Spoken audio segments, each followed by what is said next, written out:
are back. It's time for another Reporters Corner season preview. I'm one half of your co-host, Jared Rubado with the Bemidji Pioneer. With me is the better half of the co-host, Trent Singer with Sioux Falls Live. Trent, how are we doing today? Doing good, man. Doing good. What are we?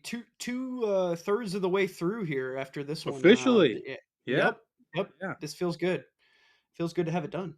Yeah, and today we're talking, we talked some dogs earlier in the week, I believe, with Harrison Watt. I can't remember if that one came out earlier this week or It the was last week. Yeah, we already talked some dogs. Now it's time to talk some cats, and we brought on a pretty anticipated guest for us in terms of trying to branch out and find new people to give their input on teams, and it's Northern Michigan fan slash like quasi media representative, but maybe not. It's kind of a little confusing there, but it's Evan Gerry. And Trent, what did we talk to Evan about today? Well, he is a contributor for Tech Hockey Guide, but he's a recruiting guru. I mean, you could kind of sense it too when we chatted with him a little bit about it. I mean, he's locked in on a lot of the recruiting that kind of goes on around the CCHA, really, but especially at Northern Michigan. Grew up in Marquette. It's his home. I mean, he is truly a cat through and through. We went through it all with him. We kind of got a little bit of his backstory and just how he got involved with becoming such an avid fan of the Wildcats. And he's basically grew up at the Barry Events Center and has gone to games there pretty much his whole life. We talked a little bit about what it was like last season. I mean, we all know the Wildcats had a tough go of it last season in the CCHA with the late coaching change. Dave Shyatt comes on board, replaced Grant Batolny. And he really had to put a roster together quick. If you guys want to go back and you're a Northern Michigan fan and you're interested in this kind of content, we do highly recommend that you go back and listen to that episode. I believe there's still so much of it that is evergreen. Dave Shyatt has great stories through and through. He still owes me a Diet Pepsi, I believe. So I'm going to get up there to Marquette one day and get one. Promised us, hey, if we're ever in Marquette, he'll give us a Diet Pepsi. Which is like, yeah, Diet Pepsi, man. Everybody's drinking it these days. It was a great chat though. I really enjoyed kind of getting to hear his insight and some of the guys that he sees as breakout players. Who are some of these freshmen transfer additions that Northern's getting this season that are going to be breaking through, and guys that we can kind of keep an eye on. They have 16 total newcomers coming in this season, including 7 who are transfers. They have an entirely new goalie room. And I wrote a little bit about it yesterday, and I think I mentioned it a little bit in the episode. There is nowhere for this Northern Michigan team to go but up. I mean, they were last place in the conference last year in scoring offense. I believe they may have been near the bottom or at the bottom of all of college hockey in scoring offense.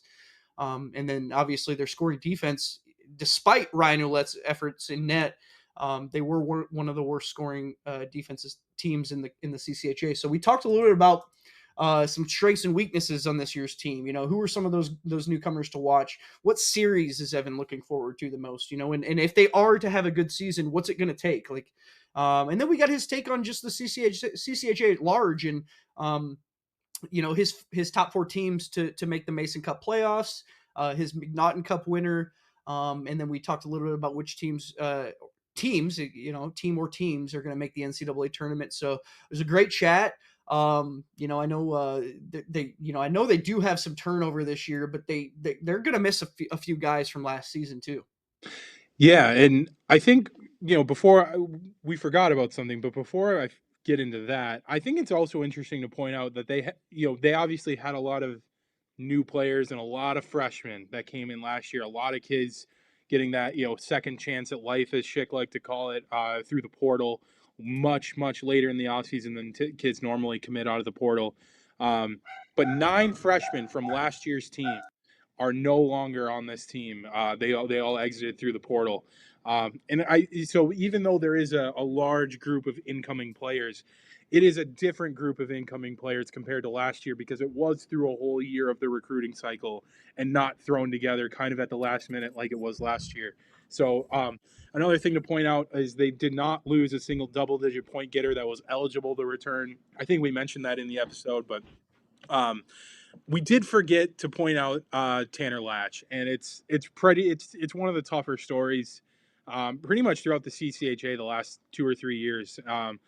Had one of the best opening weekends a freshman will ever have, or opening stretches where I think he had 7 goals in 6 games. What was that, 2 years ago or something, Trent? 2 years ago. Yep. Yep. Yeah, and then got injured, was out for most, if not the rest of the season. Came back last year. He only played 22 games, was pretty banged up. Yeah, and he had to medically retire, and it's tough because as a sophomore, he was a captain. I think a redshirt sophomore, he was a captain. And it's tough, but I wish we could have asked Evan about it, but one bad reporter, myself, forgot to put that on the on the discussion topic. So sorry about that. But sucks to see a kid like Tanner Latch have his hockey career cut short. No matter what team you cheer for, it's at the end of the day, it's a game, and health is really important. So best of luck to Tanner and the rest of his hopefully athletic career at some point, even if it's just recreationally. But I also think like there were some tough departures last year. We talked about Ouellette. Needed a lot of recognition for what he did last year, and he kind of flew under the radar, especially in a goalie-laden league like the CCHA is, with obviously Alex Tracy. Matthias Scholl was the reigning goalie of the year. He didn't even have his best year, probably one of his worst years for Bemidji State. But then there's Josh Kotai, who was outstanding for Augustana. Christian Stover took the net from Cole Moore, and Cole Moore was one of the best freshman goalie in the country a year before that. Rourke Appleby, a freshman. Michigan Tech's goalie circle where they had some injuries, but Manzella came in and had the best month of June of any goalie in the country. So, and then there's obviously the goalie tandem in St. Thomas, which has been outstanding for the past couple of years. And we'll get a chance to talk with Ryan Stieg about that in a future episode. How are they going to replace one half of that tandem? But when we look at the goalies as a whole, Ryan Ouellette was a great story. He came from D3 hockey, played his senior year at Northern Michigan. We went over his stats in the interview, so I'll save him here. But that's a tough guy to replace. Another one that's tough to replace, I thought, was Jesse Tucker. Again, no point totals for this team outside of maybe Graydon Slippick or Jakob Altricht are really going to jump off the page. But Jesse Tucker, I believe he wore a letter on his chest, and he took a lot of face-offs last year for Northern Michigan. So 9 points in 34 games, 4 goals, 5 assists. So that was a little bit of a tough departure for him. Another one I thought was Ryan Duguay. Again, not the biggest point total, but he did have 6 goals in 24 games, and I believe half of them came against Bemidji State in Bemidji last year, if I remember correctly. So, and Matthew Romer was another one. I believe he transferred as well. So, Rasmus Larson too. He was a draft pick that they had last season, and he transferred out to Robert Morris. So they're losing a D-man there. Yeah. So, but I think there is a lot to like about this Northern Michigan team, even if it's not to like them in the sense that they're going to compete for a McNaughton Cup, but in terms of their process of taking a tangible step forward, even if it doesn't mean making the CCHA playoffs, but not being the sure win on the schedule for opposing teams as they were for so many games last year. Except for Bemidji that week. Ironically, except for Bemidji State. Tough. But yeah, I think for Northern Michigan, it's about, again, sticking to that process, going through the kind of the culture reshifting, the culture building stuff that Schick is trying to establish there in Marquette, and I really take a competitive step forward, even if it doesn't show up right away in the wins column. Let's hopefully see some more scoring out of Northern Michigan. We talked about the non-conference stuff too. It is a loaded non-conference schedule. So I don't have anything else in terms of previewing this interview. It's a great chat with Evan. He's a great kid, and we like to kind of platform some people who maybe don't really get an opportunity to do stuff like this. But if you know your stuff, we'd love to have you on. So it was a great chat with Evan, and let's kick it to that interview right now. All right, we are joined today by one of my favorite people in the CCHA realm, the online circles that exist in the CCHA. He is known on Twitter, or X, whatever you want to call it, as NMU Twitter. Young Boy. Twitter X, yeah, whatever. Yeah, you're right, Twitter. Twitter. NMU young boy, NMUYB for short. His name is Evan Gerry. Gerry, right? It's not Jerry. Yeah, Gary. Yeah, Gerry. Gary. Evan Gerry, one of the, I think he's the best contributor for THG, and I'm not biased. I'm just being honest. And we're talking all cats all day here. Evan, thank you for coming on the show, man. How are things going? Hey, I'm honored to be on, fellas. I'm doing pretty good. Awesome, awesome. Well, we're going to talk some NMU hockey, but we do want to jump into a little bit of your involvement with this team. Honestly, man, you are so ahead of some of these recruiting angles that happen throughout the off season. We it's awesome stuff. I mean, you're locked in on it. I appreciate it. I know Jared does as well. Yep. Talk to us a little bit about just your involvement with the team. How long have you been a Northern Michigan fan? You're living up there in Marquette? Yeah, so I'm born and raised up in Marquette, and I've been a Wildcat fan pretty much all my life. Like, I've been going to games probably since I was a kid. Wow. And I don't have any, like, involvement per se with the team, but I, like, been doing, like, the recruiting news and all that stuff for, like, 2, 3 years now, I'd say. Yeah, and we had what Lucas Peipenhagen on from BSU. We'll have a Lake State rep on who is also involved with THG in some respect. And it's like kind of like fan media in a lot of ways. I don't know how we describe it, Trent, but it's like Yeah. we both see it as a really important side of it because Trent and I are obviously pretty plugged into the league as a whole, but when it comes to the specific teams, we can't do everything like we do for We're obviously. also busy as hell, and that's a big part of it too. Yeah, But grown at the adults. same time though, to stay locked in on stuff like that, walk us through. I mean, how do you kind of stay ahead of the recruiting cycle? What's sort of the method to your madness?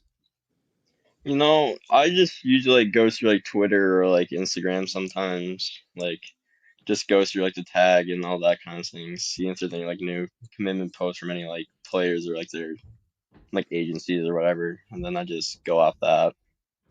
Yeah, well, it's obviously really useful, and we thought you were a really really good person to chat about the Cats this year, and it's a really really interesting year coming off of probably an even more interesting year for worse reasons, but um, obviously Northern Michigan finished ninth place in the league last year. They missed the playoffs. It was a tough year. It was a tough year up in Marquette. But there were a lot of good things that came out of the year as well. Evan, just talk to us from your perspective, starting at the end of last offseason through the end of the season, or sorry, the beginning of last offseason through the end of last season. What was the experience like for a Northern Michigan fan?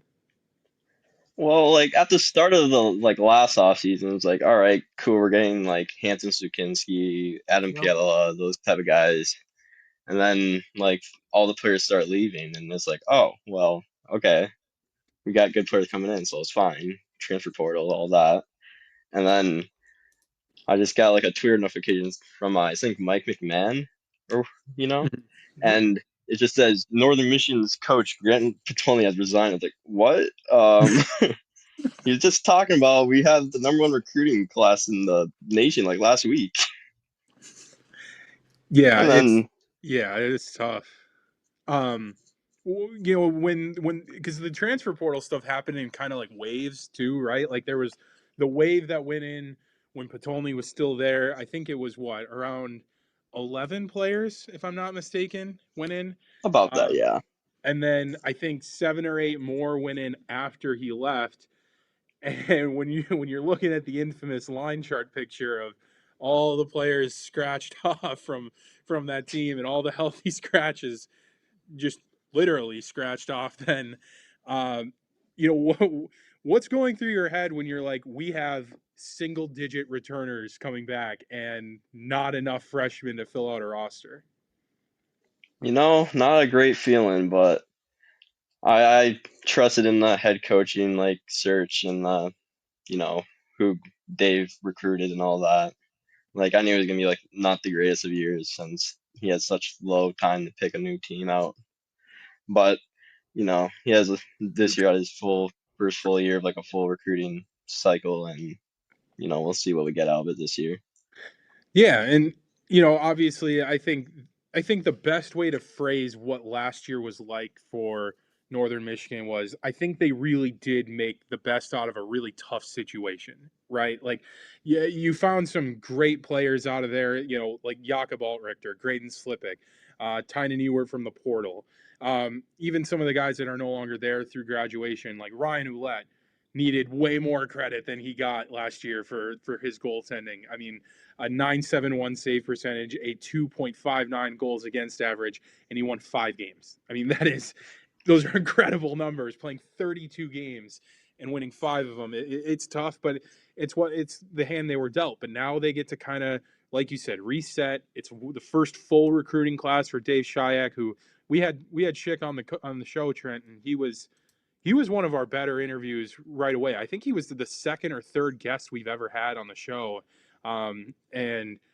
it was kind of cool to see him talk through that process of joining Northern Michigan later in the offseason, trying to fill out a roster in a matter of weeks before they all reported to opening camp. So, do you have positive takeaways from last year, despite the record being what it was?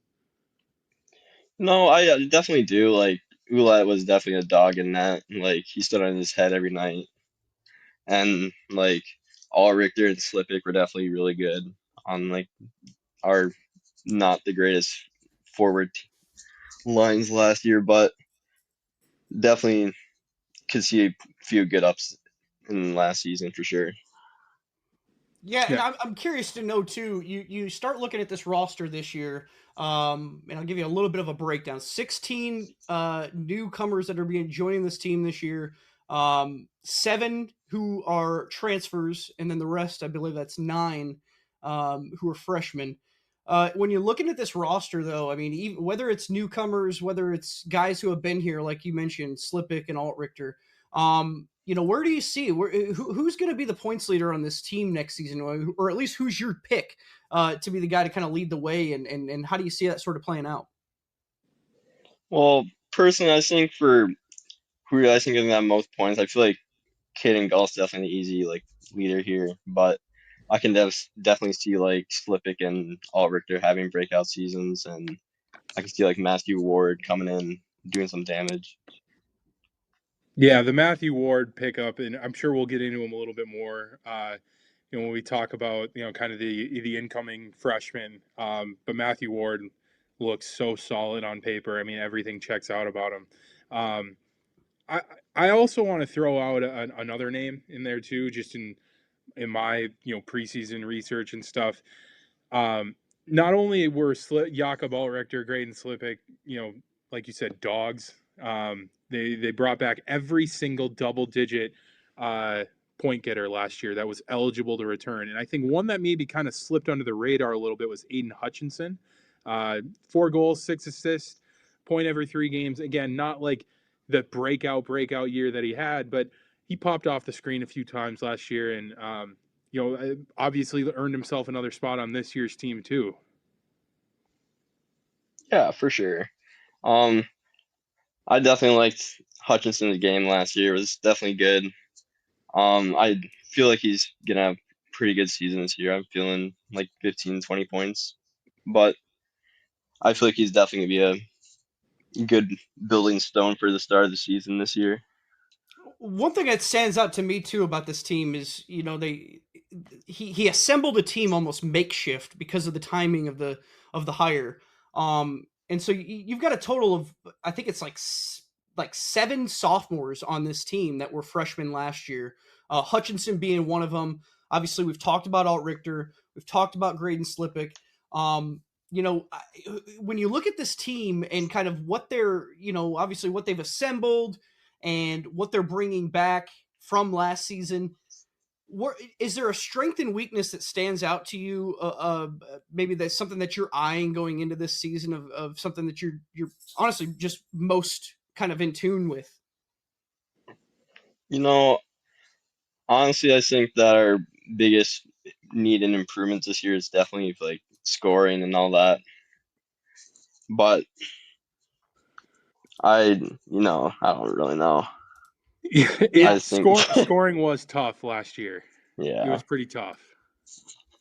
Well, and I wrote about this yesterday too. There's really nowhere for Northern Michigan to go but up. I mean, they finished 8th scoring defense. They finished 9th in scoring offense. I believe they may have been worst in the country in scoring offense if you go back and look at it.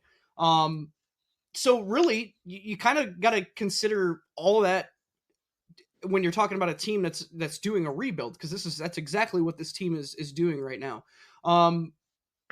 Sir, when you're looking at guys though who maybe played last season, didn't have quite as big of a season as you expected, is there a guy on this team that you can identify as sort of like a breakout player, somebody who could maybe take the next step and had a solid season? I think Anthony Cleach is definitely going to have some sort of breakout season this year. Didn't really have too many points last year, but I think he's going to have a much better season this year. Yeah, 9 points in 34 games, 4 goals, 5 assists. Um, and this roster in the returning players, it's kind of filled with guys like that who maybe had some spurts or showed some, stretches of a little bit more consistency at the collegiate level, but it was tough to find that consistency game to game with the season they had. When I also look at this roster, and to kind of go back to the strengths and weaknesses part, I think a big strength is their transfer class. You mentioned Caden Galt, 25 points in 36 games for Ferris State last year, but Kyle Bettens had a really good, run as a sophomore for Minnesota Duluth. Not a great junior year, but coming from the NCHC to the CCHA, that feels like a good spot for him to step in. Warren Clark, a defenseman, played 20 games last year for St. Cloud State. He's had some solid runs for the Huskies. Again, kind of struggling to put that consistency part together, but change of scenery, new coach. For him, an old coach and Schick, who he had at St. Cloud State, maybe something like that can just get the wheels moving a little bit. And I like their goalie ad in William Graham. You have to replace Olet somehow, and it's tough to throw a true freshman in the net there, but they get a kid from the Big Ten out of Wisconsin and William Graham. Numbers again weren't the best last year with a 3.23 goals against and an 8.878 save percentage. But again, change of scenery, a little bit more consistent playing time. Maybe he's able to get into a rhythm there. Out of the transfers, is there any of them that really stick out as this was kind of a home run hit for Northern Michigan? I think honestly, William Grama is going to be pretty good this year. He was put up some good numbers in the Big Ten, and you know how good the Big Ten is, and I can definitely see him having some good boost coming to Northern. Yeah, the Yeah. only goalie with college experience too, because you're looking. It's a completely new goalie room too. 2 freshmen. I'm gonna not say this name right, and I think I said it wrong earlier today too. When we were on the CCHA show. Oliver A. Young Ashton, and then Jack Fuller. Got 2 guys who played BCHL, NAHL. So yeah, it is an interesting goalie room. I'm curious to know too about among the freshmen. Is there somebody that stands out that you're kind of most interested in this season? I'm kind of interested to see what Tobias Pitka is going to do this year. I know we got him the flip from what was it, BC, I think, to Yep. Northern, Yep. and he's definitely got some good size. So I'm definitely excited to see what he does. Yeah, 50 points in 58 games in the BC for Victoria last year, 23 goals, 27 assists. Looks like a consistent scorer and a consistent contributor there. And then we already touched on Matthew Ward. He's the only CHL kid that Northern Michigan picked up, I believe. Is that right, Evan? Yes, we had 2 committed, but one of them I think decided to go the U Sports route instead. Okay. But Matthew Ward, big year playing with Medicine Hat, shared a locker room with Gavin McKenna. 56 points in 82 games, and 24 of them were goals. Talk about the CHL side of it for you in Northern Michigan. It's each CCHA team's kind of going about it their own way. You have Michigan Tech, Bowling Green, and Bemidji State with a combined 29 kids who came from the CHL in some respect, and you have Ferris State, Minnesota State, and Augustana who have 0 CHL kids. And Northern Michigan's kind of in that middle group with St. Thomas and Lake State, where they have a couple, but it's still kind of the traditional recruiting approach. Talk to us about kind of your expectations with the CHL and how it played out from the Northern Michigan fan perspective. Well, I definitely hope we start recruiting more from the CHL. I was definitely excited to hear about that, but also the alternatives that like all the other teams in the CCHA are going to improve with the CHL and all that. Like Tech when their new coach came in and picked up a bunch of CHLers. But yeah, Yeah, it's and Tech, I believe, is the only CCHA team that has non-aged out CHL kids on its roster too. If you guys can't tell, I'm just doing a CHL roster breakdown right before this. So there's a lot of this is like fresh on the brain. But, Yeah. when it comes to just when we start looking at the series outlook for Northern Michigan, non-conference series, conference series. Which ones do you circle on the calendar? Give us one for each. I think the conference series is pretty easy to lock down for a Northern Michigan fan and probably a Michigan Tech fan as well. yeah. For non-conference, I'm definitely really excited to see Michigan State come to town with all their like draft picks on the team this year, and then obviously for conference, those guys up in Houghton, always excited for that series. Always excited to go trash talk Dylan Diaz. It's always a good time. It's not hard to trash listening. talk Dylan Diaz either. Yeah, No, definitely. Shout out Dylan. Yeah. It actually kind of is hard. I met him in person, and he's a nice guy. Honestly, he's such a nice guy in person. I know. But hey, that's what these online spaces are for. I'm curious to know. You said you've grown up in this. Kind of bleeding the green and gold. What does this rivalry sort of look like for you? Is kind of coming to this point in your life, and now you kind of get to chirp with these Michigan Tech fans in person. Well, obviously, there's been a lot of like wins, losses in there. Obviously, like the Aute goal in there, but like always a good time that week. Always good time seeing all the like fans come into the arena, all the cheering, all the loudness. Definitely one of the better weekends. Yeah, for sure. We'll give you one more Northern question before we swing it into our kind of league-wide questions, but we want you to finish this sentence for us. Northern Michigan will have a successful season if blank happens. Ooh, Northern will have a good season if the rest of the CCHA does not do good. That's fair. That's fair. It's also a kind of a loaded question, right? There's so many, like, what is a successful season for Northern this year? I think that's the bigger question. I think a successful season for Northern, I talked a little bit about this morning when we were on the CCHA show. For me, a successful Northern Michigan season is them making the tournament, and it could happen. I mean, I just don't, the way I look at it is there's so much volatility. The Mason Cup tournament. I'm sorry, make the tournament. Yeah, make the Mason Cup tournament, okay, not the NCAA tournament. Yeah, I should probably clarify that. It would be an outstanding season. It would be a movie, and it would be like a movie in the making if they made the NCAA tournament this season. I'm not to dog on them or anything, but it's like their rebuild is just going to have to take time. It's going to take time. Rome isn't built in a day, or whatever cliche you want to throw at it. Yeah. So, and I do love the moves that Dave Schick has made. I think this team is on the right trajectory. That's the 100% the truth. Have you been to a game at the MAC too? I'm also curious about that. I've been to 2 games at the MAC. Yes. Have you? Yes. So like, how did it go for you? I mean, when was this? My first game at the MAC was in 2023, I think. Okay. In February, and then my second game was the next season after in November. And I'm pretty sure before I walked into the arena, I got booed. So that was of course.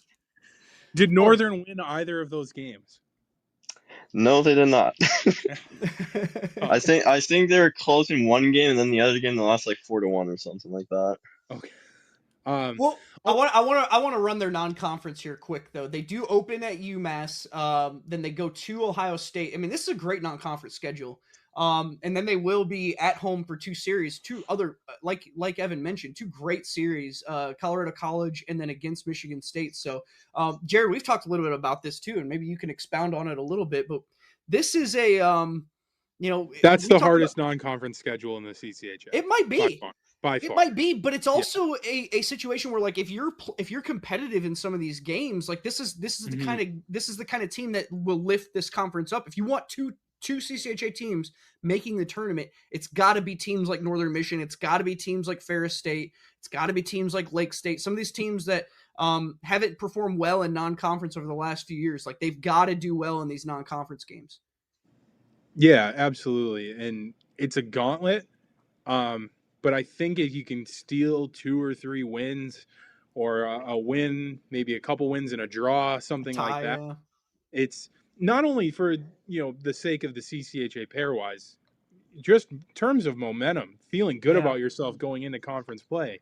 I mean, Bemidji State 2 years ago, when they won the McNaughton Cup, went like 1-6-1 in non-conference play, and they do the similar thing where they play a lot of tough teams. That year was Army, Wisconsin, North Dakota, Minnesota Duluth, and St. Cloud State.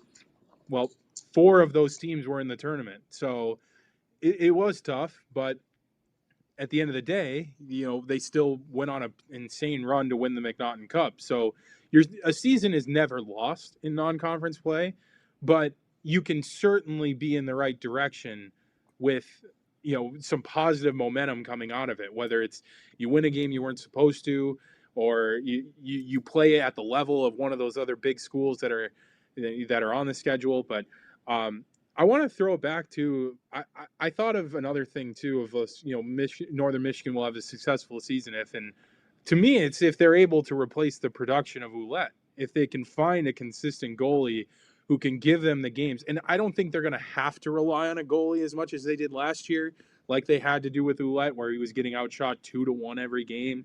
But if you can get similar play where you have a guy who makes all of the saves he should make and a couple he shouldn't, doesn't break your back too much, that's a really, really good safety net for a defensive group that does look much better on paper this year than last year. And Schick talked about it at media day yesterday, where Tynan Ewert was playing 32 minutes a night, and it was probably way too much for a guy like Tynan Ewert to play. And he's a heck of a player, but 32 minutes for you can't play over half a game and expect to get the best out of that player. So I think if they just get some consistent goaltending this year with this unknown goalie room, and Schick called it an unproven goalie room for a reason, but that seems like a really, really good avenue for Northern Michigan to take a big step forward. But I think we should go into the league as a whole.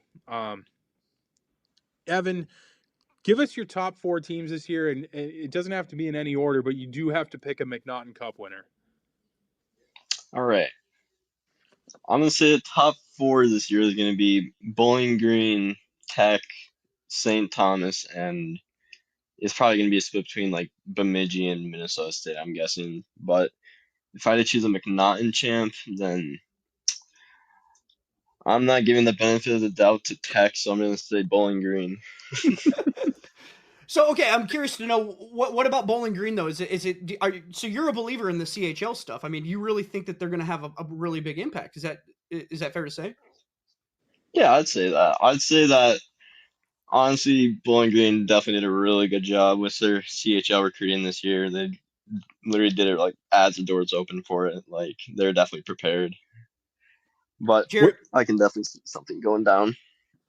Where do you see Augustana in this mix then? Because we talked about it with every guest we've had on, that the 1 through 6, the 1 through 7 is somewhat interchangeable, and you have to put teams at 5 and 6. And for me, Augustana and Michigan Tech fell in that 5 and 6 there. I think I actually had Augustana 6, which I think you did. Bad alumni on my part. I'm going to tell Garrett. Okay. He ain't shouting you out at the next media day, man. Well, yeah, where do you have Augie? I mean, where do you see them falling in this? I honestly have them, I think, at 5. Okay. But I can also see them going up to like 4 or 3, or like you guys said, 6. It's 100% But the way this league is this year, and we're going to say this over and over until the season starts. The volatility between so many teams is it's just kind of the way it is. I think Lake State's even a similar example. I think I said today on the CCHA show, I don't see Lake State finishing ninth. I think it's impossible for them to finish ninth in this league this year. I may be wrong. And at the end of the season, I said injuries would be the biggest thing. But you look at what they bring back. They're an interesting team. Ferris State, obviously, with a new coach, building it entirely through the transfer portal too. They're a very interesting play in this thing as well. I'm curious to know too. So you've said that your McNaughton Cup winners Bowling Green. Which CCHA team or teams do you see playing in the NCAA tournament? um, I definitely think that the CCH is gonna get more than one bid this year. Okay. So I honestly think probably Bowling Green Tech. Tech Okay. always seems to get a bid somehow, but there's definitely a few teams in there that could make their run for the tournament for sure. And there's the Discord going crazy too. We can Yeah, this almost is hear gonna it from the echoing from the halls of Houghton, Michigan. this is Room lighting ball up. This locker is room. lighting them up right now. Yeah, whatever Yeah. they do up there for their winter carnival or some BS. But Hey, yeah, let's do that. Let's spend the next 5 minutes. What do we not like the most about Michigan Tech? Like okay, we're gonna let Matt Cavender and we're gonna let Tim Braun do the same thing on Friday to you. But let's do it, Evan. Roast the Huskies right now. Give us your best roast. Um, I gotta think of one. They've been doing pretty good against us in the past few years. We could also just wait to ask you in a couple of years when we got a That's full true. recruiting class. Yeah. The only thing I have is we have a goalie goal. You guys don't, and that might be wrong anyways. But at least you scored it on them. Shout out Ate. Yeah. Evan, last one for you. But when you look at the league as a whole, maybe one of the bottom 5 teams, who's your big sleeper team this year? A team that is not getting enough respect in the preseason polls that probably should deserve a little bit more. And you can say the Wildcats if you need to. Northern Michigan University. I ain't believing in this 9th place hate. I'm telling you, they're sleeping on them. I love it. Hey, look, I think Trent and I can both see the vision a little bit. I still picked them 9th, but I get it's like I think they have a 7th place ceiling, and Schick's a heck of a coach. I think when you start bringing in some of those recruits and you start to see that culture established year to year, it can do a lot, and it can overcome maybe some of the talent discrepancy that Northern Michigan doesn't have yet, or has, in comparison to maybe some of the teams at the top, like a Minnesota State or a, close your ears, Michigan Tech. So, yeah, but I don't know. It's an eclectic group up in Marquette, and I think a lot of people expect them to be at the bottom, but I don't think people should be that surprised if Northern Michigan's walking into their barn for a first-round series in the Mason Cup. Hey, one can hope, Yeah. So. Well, we do appreciate you coming on, Evan, man. It's you live in a place where I one day hope to go. I would love to go up to Marquette. I'd love to meet you in person sometime if I do it, but it's a beautiful area in the summer. If you're listening to this and you're not familiar with Northern Michigan, I highly recommend you consider taking a trip to the UP because I've literally my wife and I haven't taken our honeymoon, and we talked about possibly going up there, maybe making a trip up to Houghton and then heading over to Marquette. I've got a good friend. Shout out to Joe Kaskinen, who is an Augie super fan. He's lived in Sioux Falls here for a while. He's a Northern Michigan grad, now works at Northern Michigan. He just moved back there this summer. So I've got people up there. Joe Paris from up there. He does a show based out of Marquette. It's a beautiful area, man, and you should be pretty grateful and thankful that you get to live in it every day. I know the winters are tough, but the summers are awesome. Yeah, definitely. The UP and Marquette's definitely really nice. Tourists can't talk about that, but the fall colors up here are honestly some of the best in the United States, I gotta say. That would be another one too, coming up there in the fall. Yeah, I'll also we'll do a quick chance to plug. You're going to do some writing for Tech Hockey Guide this year and covering the Wildcats. Talk about what you got planned. How much you get to, grace your presence on their blogosphere, and how you kind of got involved with that a little bit. Well, probably this year I'm gonna be just starting out with like recaps and previews of series, but I'm hoping to do some more stuff with them.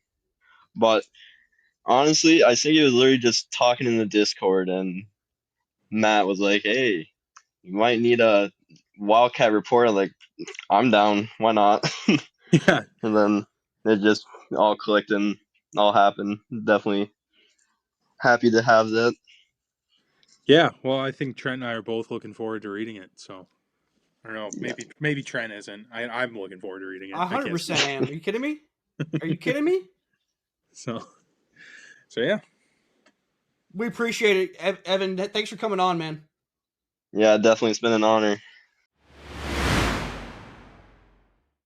All right. Once again, thank you to Evan Gerry for joining the show, and thank you to our producer, Perry Lascaris. Subscribe to the CCHA Show on Spotify, Apple Podcasts, or wherever you get your podcasts from. And subscribe to the CCHA on YouTube. Follow us on Twitter at Trent Singer and at Jared Rubado BP. You can check out our work at BemidjiPioneer.com and SiouxFallsLive.com. Thanks.